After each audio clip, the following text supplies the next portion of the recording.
Indonesia kaya dengan berbagai macam suku dan budayanya yang tersebar di berbagai macam pelosok di Nusantara. Mereka hidup berdampingan dengan alam yang telah memberikan penghidupan kepada mereka. Suku Baduy salah satunya. Etnis Sunda ini berada di Pegunungan Kendeng, Desa Kanekes, Kecamatan Leuwidamar, Kabupaten Lebak, Banten.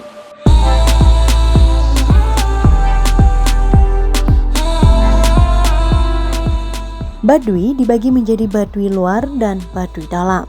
Mereka sama-sama masih memegang teguh aturan adat, namun yang membedakan di suku Baduy dalam tak ada teknologi yang masuk. Hanya diperbolehkan menerima tamu dalam negeri, bahkan sampai menginap. Sementara suku Baduy luar sudah menerima kehadiran teknologi. Penggunaan sabun diperbolehkan menerima tamu dari dalam dan luar negeri hingga menginap. Suku Baduy dalam mendiami 3 kampung, yakni Cikesik, Cikertawana, dan Cibeo.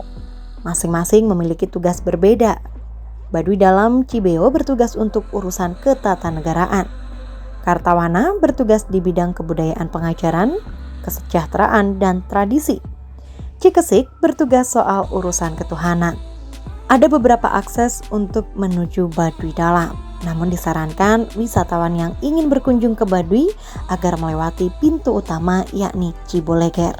Tamu itu kalau mau ke Baduy dalam harus melewati muka. Pintu itu ada pintu depan, dan pintu depan itu adalah Ciboleger, Kaduketub, kemudian Cicampaka, ada Lawang, dan kemudian baru Cibeo. Itu tatanannya itu, dan itu 12 kilo dalam 1 jam. Tapi itu masuk resmi dari depan. Karena dari dulu pun begitu. Kalau rek namu ka kami, kata orang Cikesik, ya kudu ka Cibeo heula, Cikartawana, karena tapi ka kami. Artinya kalau mau datang ke saya, kata orang Cikesik, karena dalam tatanan adat kan Cikesik paling tinggi nih. Yang Boya datangnya dari depan gitu loh, dari masuk dulu gerbang, kemudian pintu, kemudian sebagainya, baru sampai ke dapur gitu. Karena dapurnya Cikesik. Perbedaan yang paling mencolok yakni pakaian dan ikat kepala. Baduy dalam menggunakan baju dan ikat kepala berwarna putih, sementara Baduy luar menggunakan baju berwarna hitam dan ikat kepala berwarna biru. Suku Baduy memiliki tetua adat yang dijadikan pemimpin tertinggi, disebut Puun. Puun merupakan seorang laki-laki pemimpin adat tertinggi masyarakat Baduy. Seorang Puun dipilih dengan cara yang bersifat spiritual. Proses pemilihan calon Puun dipersiapkan dengan matang untuk menghindari pertentangan batin antar warga. Jabatan Puun diwariskan secara turun-temurun, tapi tidak otomatis dari bapak ke anak. Bisa saja kerabat lainnya. Masa jabatan tidak ditentukan, hanya berdasarkan kemampuan seseorang memegang jabatan. Sebagai simbol kepatuhan kepada penguasa, suku Baduy rutin melaksanakan tradisi Seba Kesultanan Banten 1 tahun sekali, mengantarkan hasil bumi kepada Gubernur Banten melalui Bupati Lebak. Di tengah kemajuan zaman dan perbedaan adat budaya Baduy luar dan dalam, suku Baduy memiliki cara sendiri untuk mempertahankan nilai-nilai luhur mereka.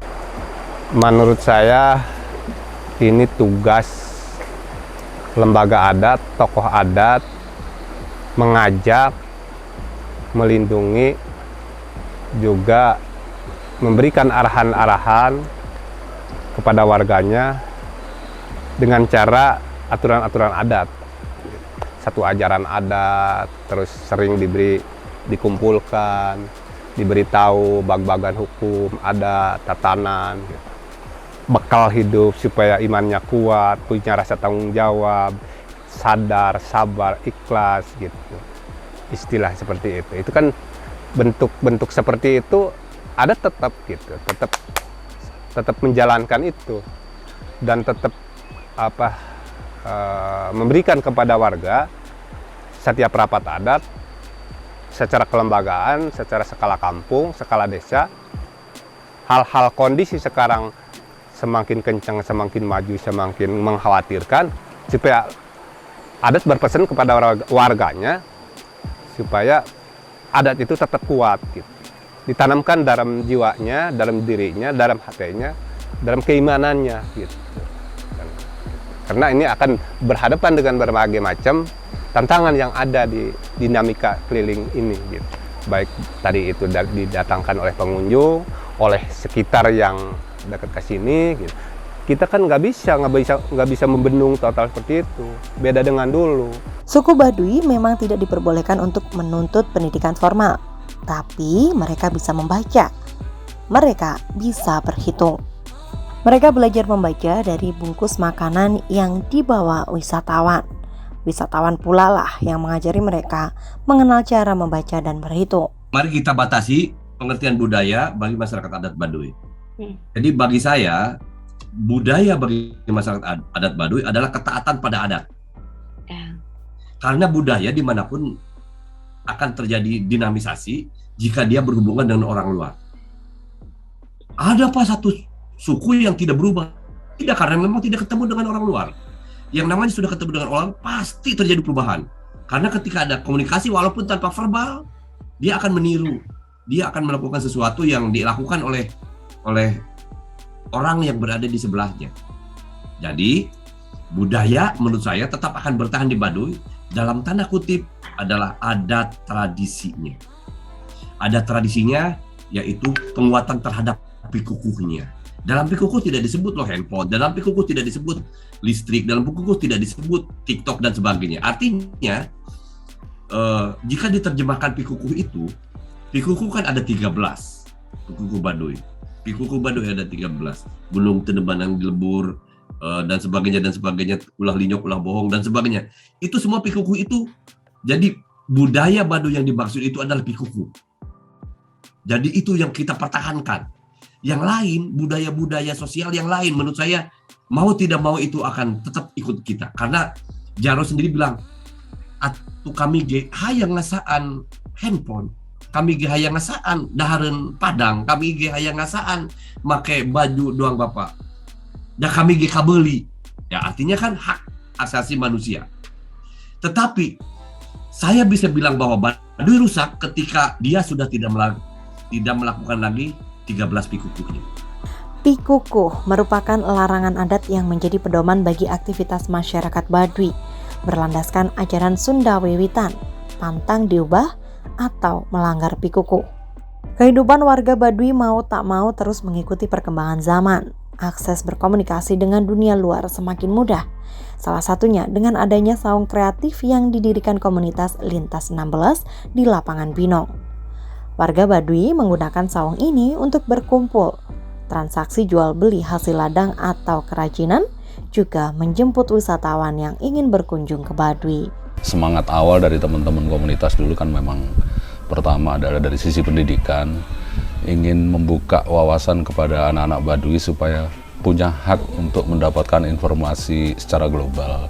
Tapi tentunya dengan batasan-batasan yang sudah kita sepakati, karena sebelum membuat saung kreatif juga kita sudah diskusi dengan sahabat Baduy yang penggiat sosial terkait dengan masalah kehidupan sosial dan budaya. Terus dengan Ayah Mursid, tokoh masyarakat, apa-apa yang boleh kita tampilkan di sini. Karena saya juga melihat anak-anak Baduy itu kan juga punya hak untuk bisa membaca, menulis, walaupun pendidikan formal mungkin memang tidak ada gitu. Jadi harapan teman-teman itu dengan adanya saung kreatif ini, mereka kita bukakan channel internasional, tapi kita batasi ya Pak ya, kita batasi hanya tertentu saja yang boleh mereka lihat. Seiring dengan perkembangan modernisasi, suku Baduy seolah tak bergeming, terpengaruh dengan budaya luar yang dibawa oleh para wisatawan. Mereka tetap patuh untuk mengangkat adat istiadat dari para leluhurnya.